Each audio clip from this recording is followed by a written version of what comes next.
Hi there. I have been recently quite concerned about my pictures. The digital cameras are basically everywhere. They're in our phones and we carry them wherever we go. We take more pictures, but we actually see those pictures a lot less. And not only that, but also we struggle with this whole backup thing as well. For instance, here I have pictures in my phone, my wife has pictures in her phone, my son has pictures in his phone, and then we have a couple of different cameras, and it can easily become a mess. So I have been actually quite concerned about backup as one problem and browsing as a second problem. You probably at some point started burning DVDs, but you probably quickly realize that DVDs have only 4 gigs, and 4 gigs is actually not enough sometimes even for one single event. You probably moved into external discs, external USB discs, which are basically great, but to some extent they also have a couple of problems. First problem is an operational one. You have to plug the USB disk onto your computer at some point. Then you have to drive files into it, and you might do something wrong. You might copy the files to the wrong place, or you might actually not realize what you're doing. And it's actually quite failure prone if you think about it. And not only that, but think about in a disaster situation. Think if because you probably keep your USB disk somewhere in your own house. It turns out that if a meteor hits your place, or flood, or fire, if something really bad happened to your house, you're going to lose your computer and at the same time the backup disk that you had. So you will probably think, okay, let's move from physical backups that you have in your place to cloud-based backup solutions like Dropbox or SkyDrive or Google Drive, or any other of the many that exist out there. But then that's also not that good, because you also end up in a situation that first you have to pay.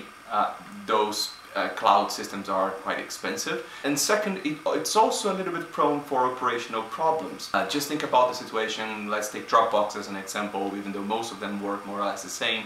If I make a mistake here in one of these computers, that mistake, like deleting a file, deleting a picture by accident for instance, that deletion is actually replicated across all the different devices.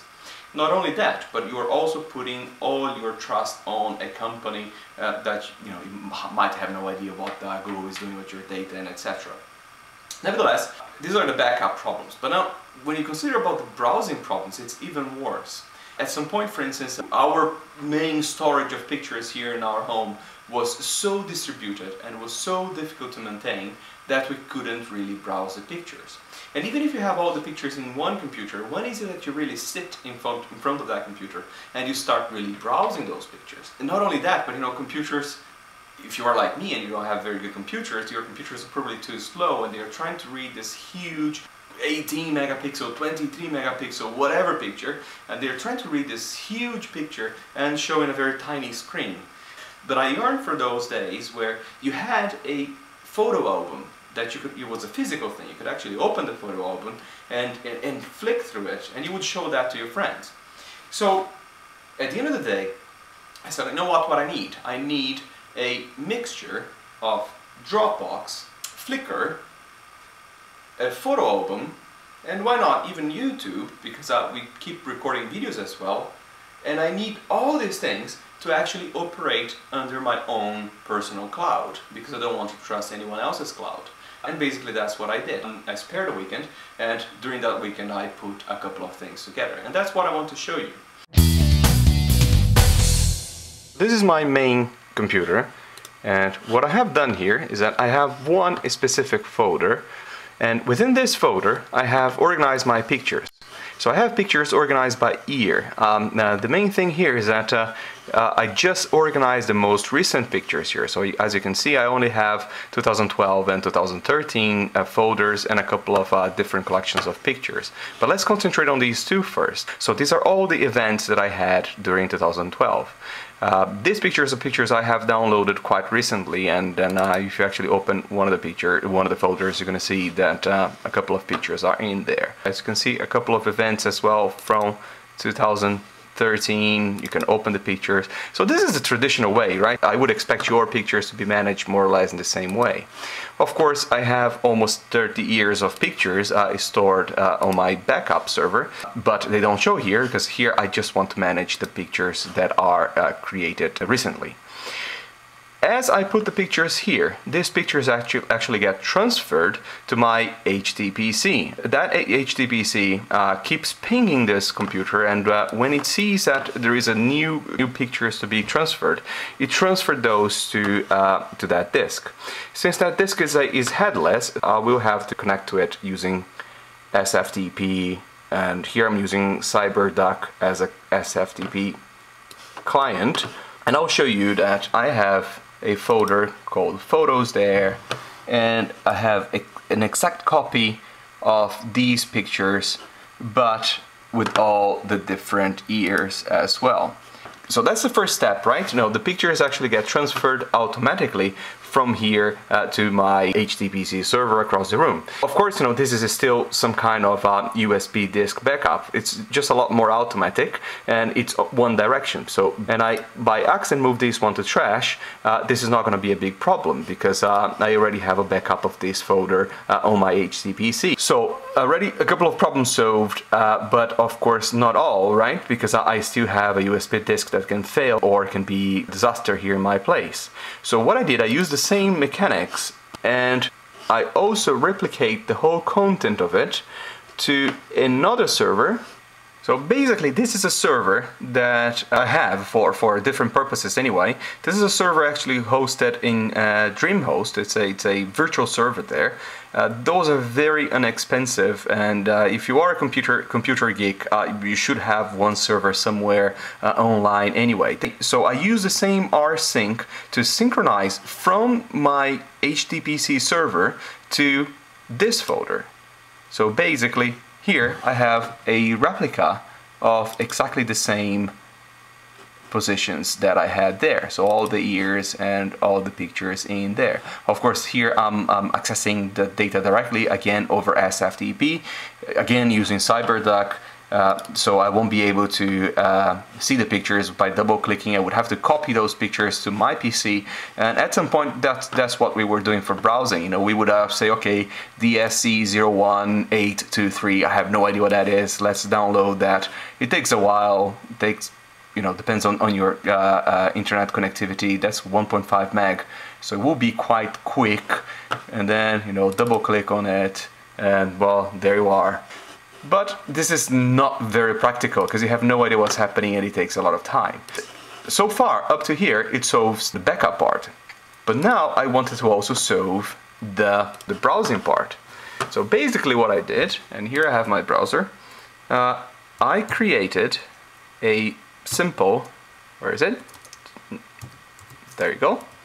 I created a simple web solution that walks through my backup, lists the folders here on my web browser. So if I choose 2009, for instance, organizes all the data by month and shows me screenshots or thumbnails, sorry, of these pictures.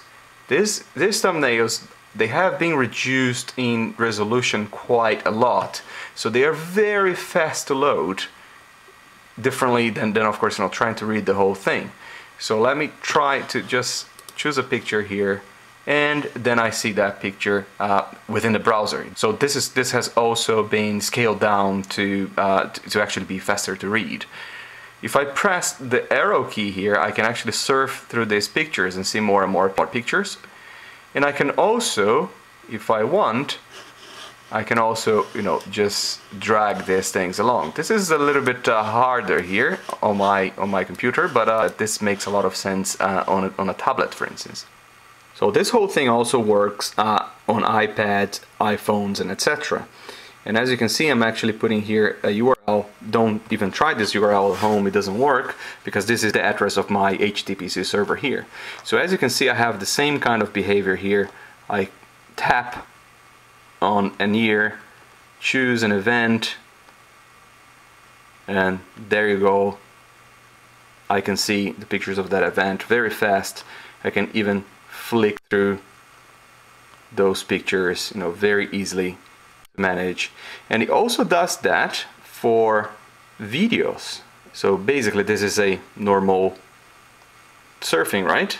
You are basically just browsing the pictures, some attempt at skating, and well, this one is a good one. So basically this one is not a picture, it's a thumbnail of a video. So if I actually tap on the play video, this has been encoded from my camera format into a format that can be played basically everywhere. So how did I do all this, right? No, because this sounds like a lot. At the end of the day, I'm doing the functionalities of Dropbox, Flickr, YouTube, and hosting it on my own personal cloud. And of course I still have the album photo here, because now that's brilliancy for me. I can carry this thing around and just show it to people and you know, very quickly around the house or in any phone or anyone that connects to my personal network. So how did I do all this in just a couple of days? Well, very simple. I just reused the pieces of code that are all over the place. So the things that I use for your information are, first, you know, for the nice browsing interface with that menu, you know, that you scroll up and down, etc. I use jQuery Mobile. jQuery Mobile is implemented on JavaScript, HTML5, uses CSS3.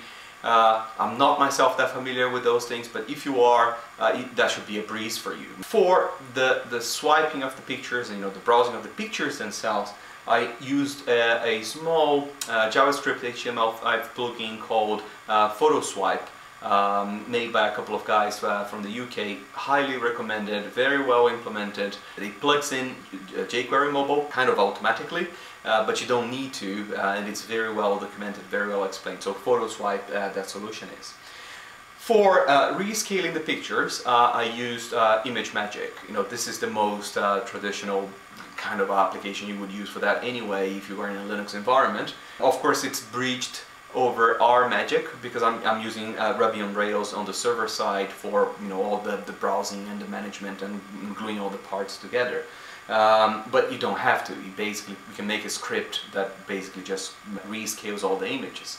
I save all those images in a temporary folder, you know, somewhere in my server. I also replicate that folder because even though it's temporary with downscaled pictures, it's still quite big. It's still around 5 gig if I'm not mistaken. So I also replicate that folder just in case. For the replication itself, I use rsync. No mystery there. If you are an SSH user, just go for it. Very simple to use.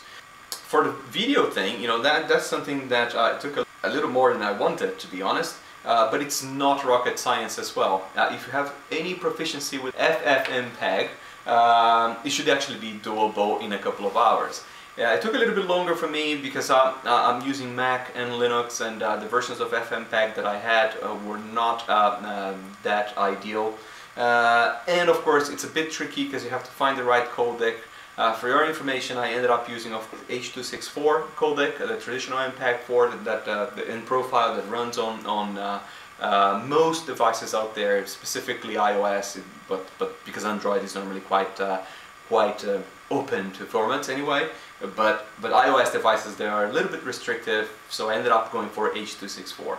And basically that's it. You know, if you plug in this simple things that are already out there, you have a solution that does everything that you should have. And to be honest, you know, this browsability, the fact that you can browse the pictures from the comfort of your couch, or, you know, just by showing to people around, it has made this solution quite successful. People can enjoy it, and I really highly recommend that.